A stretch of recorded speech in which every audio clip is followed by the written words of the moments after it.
All right, I want to do another one of these videos on this sucker right here. I listen. I don't. I don't. I swear I don't want to like make this a tech channel. In fact, I've noticed that like tech related videos perform better, and I explicitly don't want to cater to what does well, because that's like the exact opposite of what this channel is for. But it's to talk about like what's on my mind, and I'm gonna be so honest.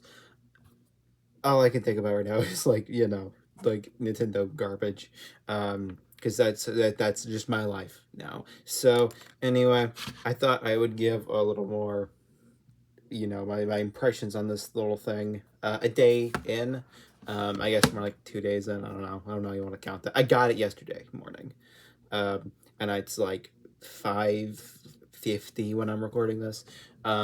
So yeah, whatever. I've not actually played any like exclusive or like anything that was made for the ground up for this thing. So that should factor into my like I don't know my thoughts. I mean, it kind of does. I don't know. I don't have really any negative thoughts, so I don't think it really matters. Um, what I more so wanted to like talk about is it's cool. I mean, I feel like I read online that the novelty kind of wears off pretty quick if you've been using a Switch for the past 8 years, like I have, and I kind of agree. But it also, I think it helps for me because I'm playing like Mario. I'm playing like um, the Wind Waker, and not to get into my own personal history with it, but like that's a game I had when I was like I got that when I was like 7 years old. Um, I got it on Wii U. I got the HD remake, and I loved it. Okay, I remember I got it. It was a weird little freebie thing they were doing at the time back when like they couldn't sell anything, and so it was like, all right, guys, here we're gonna throw you a bone, have Wind Waker for free with your purchase of like Mario Kart 8. I think I want to say I had Wind Waker, Pikmin 4, no, Pikmin 3, um, Nintendo Land, and New Super Mario Brothers U. And I was like, oh, I think my parents played Zelda. I'll give it a go. And before you know it, I'm wearing this stupid shirt. So that game's really special to me, and I've not played it in 8 years because I sold my Wii U. My family like we sold it, traded it in for like a Switch back when that launched. Um, and ever since then, I've been like, all right, I really need Wind Waker on the system, and they have not. There was no Wind Waker on Switch One, which bummer, but also it's very cool to I don't know. It's almost a little symbolic because I went an entire console generation. It took exactly a console generation to get that game back in my life. I know I could have emulated it. In fact, I messed around with that, and I was just like, it felt off for me. I was like, I think I waited so long for an official version where I was just like, no, I'm gonna sit this out. I'm gonna wait through it, and I have an official version now, and it's nice. It's really cool. I feel like, sorry, I'm moving the camera, but okay. I feel like you know, it's definitely not the most impressive thing, but I also remember a big point of discussion with like Switch Online for years was like, you know, could the Switch like logistically do GameCube? Not from like emulation perspective. It emulates plenty of GameCube games, like Mario Sunshine, and like the 30 All Stars collection. Like it's not. Is it powerful enough to emulate it? It was a question of like, can the Switch Online form factor pull it off well, considering you download all of the games.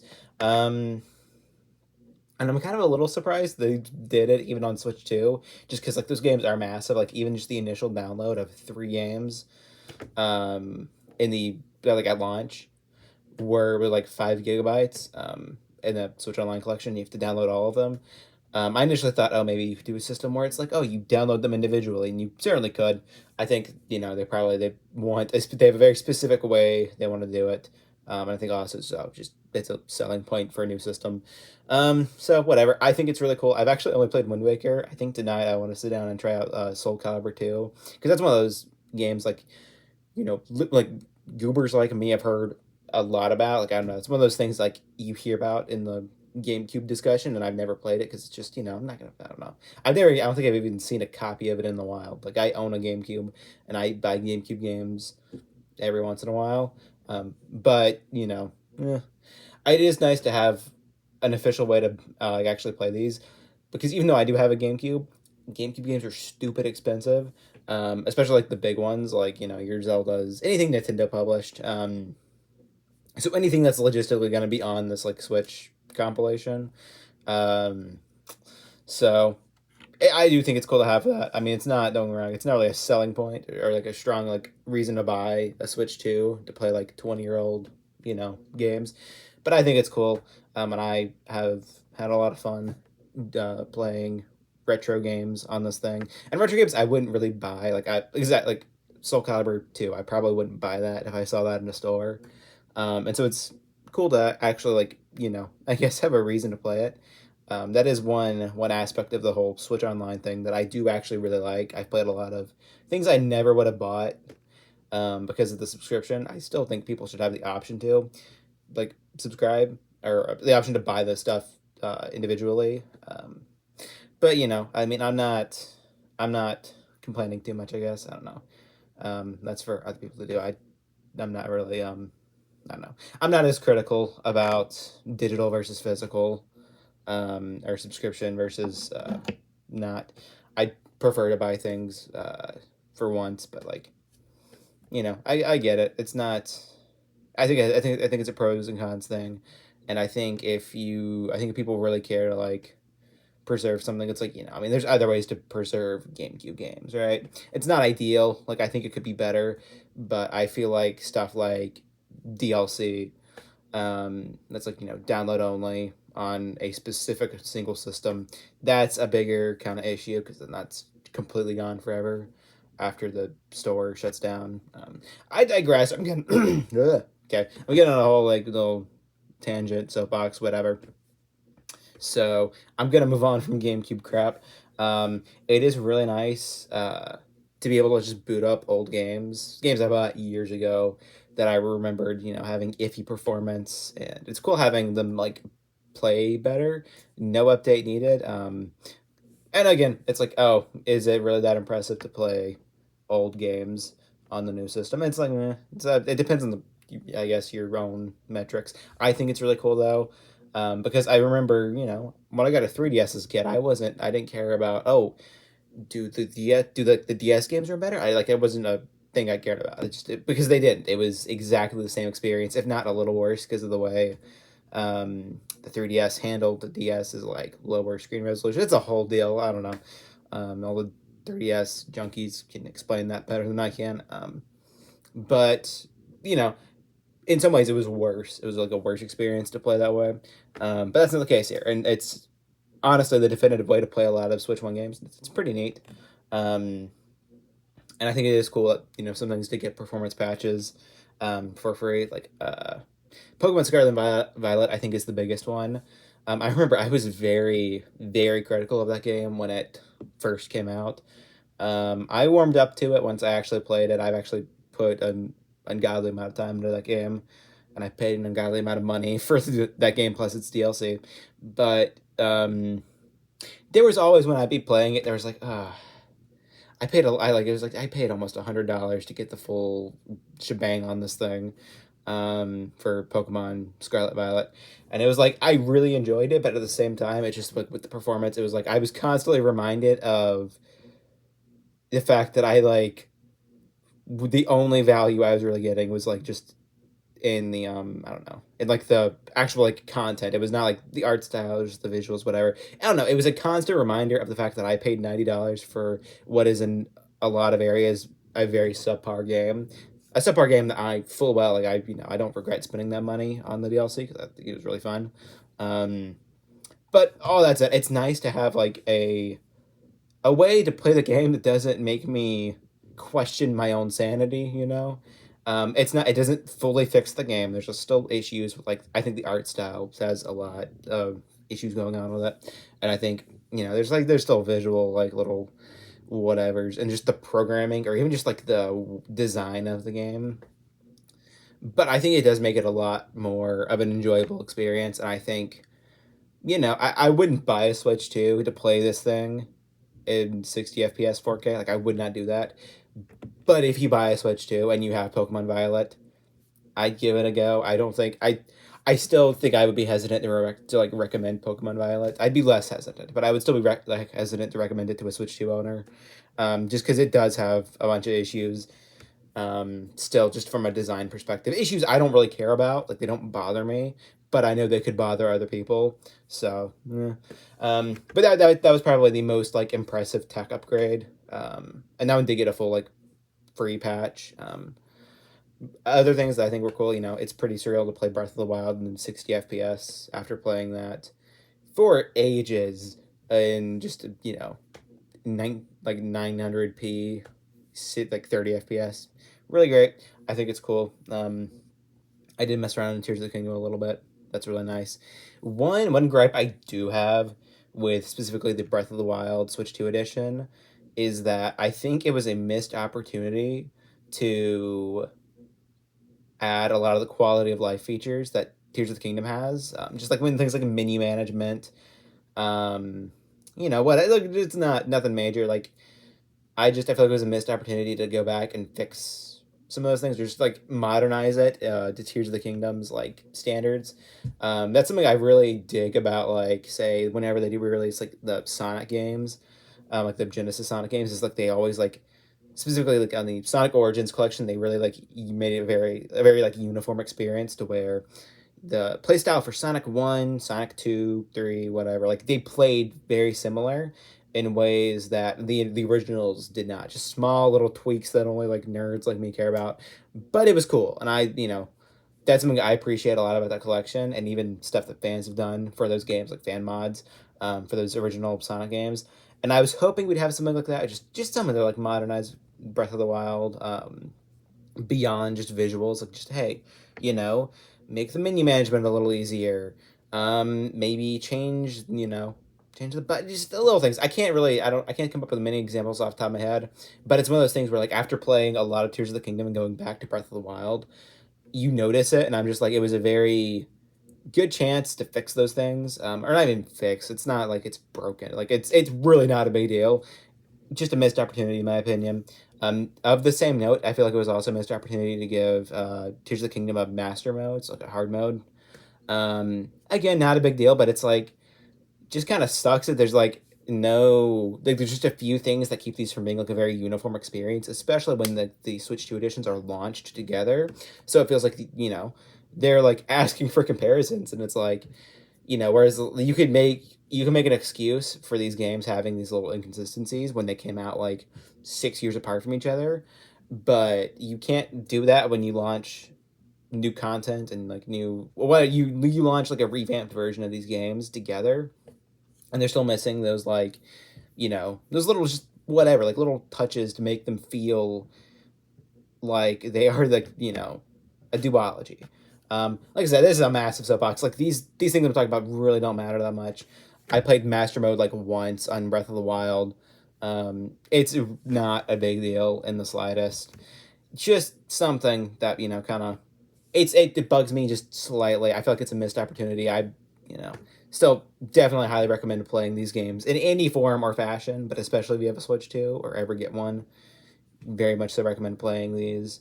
Even if you don't pay for like the upgraded versions or like with the new content, whatever, because the Switch 2 actually just like plays Switch 1 games, almost universally plays them better, because of just like the way they handled the backwards compatibility. It feels like the best of both worlds to me, because when I was younger, you buy a 3DS and it could play all your DS games. But that was it. That's where that ended. It was just playing DS games. There were a few things it couldn't do because of like, like say you couldn't play a DS game that needed the like GBA slot. Big whoop, who cares? And that kind of thing is still true for Switch 1. Like you can't. I say that, but like honestly, other than like Nintendo, like one of the Nintendo Labo sets, I don't see why you couldn't just connect the Joy-Con from Switch 1 to it. Whatever, you know. And there's a few games that right now that aren't patched for Switch 2 that have like bugs, whatever. But for the most part, it's a very like you can play whatever you want from your Switch 1 on this thing. And almost everything if like has some sort of improvement, some sort of enhancement. So for example, going back to like the like Switch Online games, or like I guess Nintendo Classics as they're called now, I was playing around with like uh just did a few levels of like Mario 64 earlier today, testing out like the Pro Controller back pedals. But in doing that, I noticed that the resolution was still like higher, like it was still rendering that game at like 4K, which is neat. I mean, it's Mario 64. Who really cares about what resolution it's rendering that game at?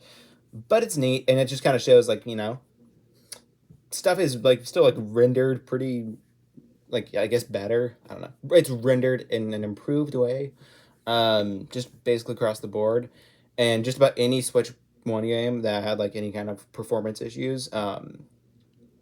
If you run it on Switch Two, it runs it flawlessly. No updates. Say I played Hyrule Warriors: Age of Calamity for a little bit, just to test it out because that was a game that kind of felt like a slideshow. And unfortunately, after like going back to it, after playing like Breath of the Wild, Tears of the Kingdom, and 60 FPS, it still feels a lot more sluggish than those games, and the resolution still dips because that's like kind of hard programmed into the game. And the frame rate is still hard programmed into the game. Like it's like, oh hey, it locks at 30 FPS. Hopefully they do a patch or something. I'm a little worried since that team is working on a sequel right now, so it's like I don't think they're really focused on updating that like 5-year-old Switch One game. But I hope they do because I actually really like the game, and the only issue I had with it was the performance. And so I would love that game just at a solid 60 FPS, 4K. It doesn't have to be 4K, just like 1440p. Just it'd be wonderful. Really hope they do that. But regardless, that game, it's still like it ran at a solid 30 FPS instead of dipping a bunch. So same thing. If you play like any Switch game, like that's kind of my point. It's like you play them all on there, and you do get at least a little bit of a performance boost. Like it's gonna be stable, and so that's really cool.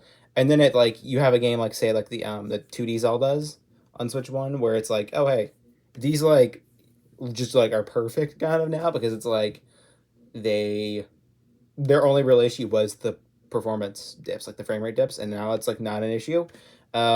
Hopefully, more developers will kind of slowly update their Switch One back catalog for Switch Two. I'm really hoping the indie game Hypnospace Outlaw gets an update because I think it could benefit a lot from like the mouse controls.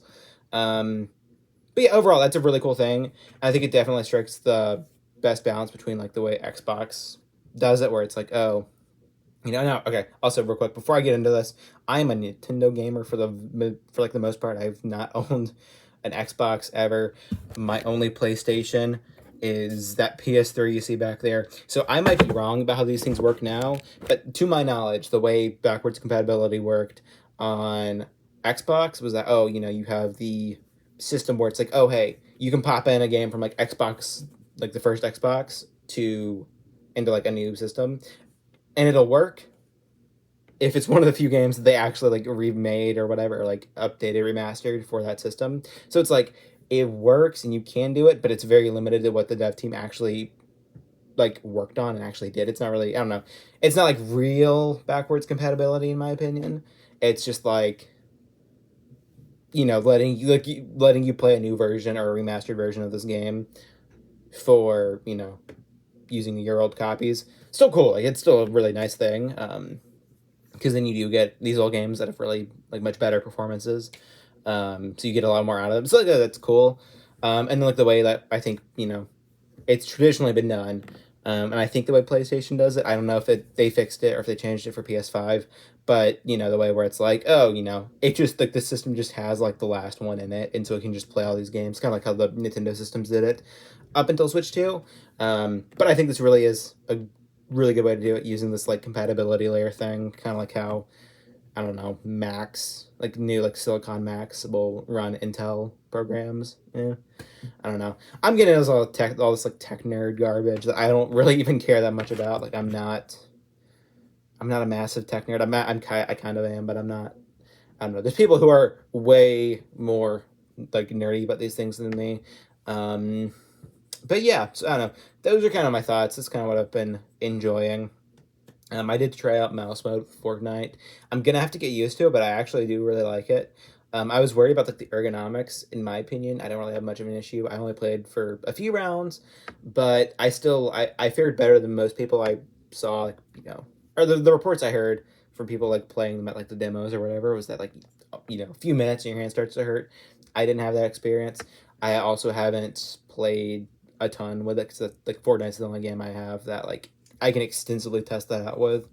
Um, but I liked it. I think it's really cool, and I think there's a lot of potential for like mouse mode, especially if you buy like an accessory or something to make it like more like an actual computer mouse, like even just like a 3D printed something to make it a little more ergonomic. You do that, and I think like mouse mode on Switch too could be really cool. I'm just hoping third parties support it because there's that Nintendo thing where they'll add like a cool thing to the system or whatever. I mean, not cool. I don't know. They'll add something kind of quirky to a system, and then like it's just a nightmare for developers to work with.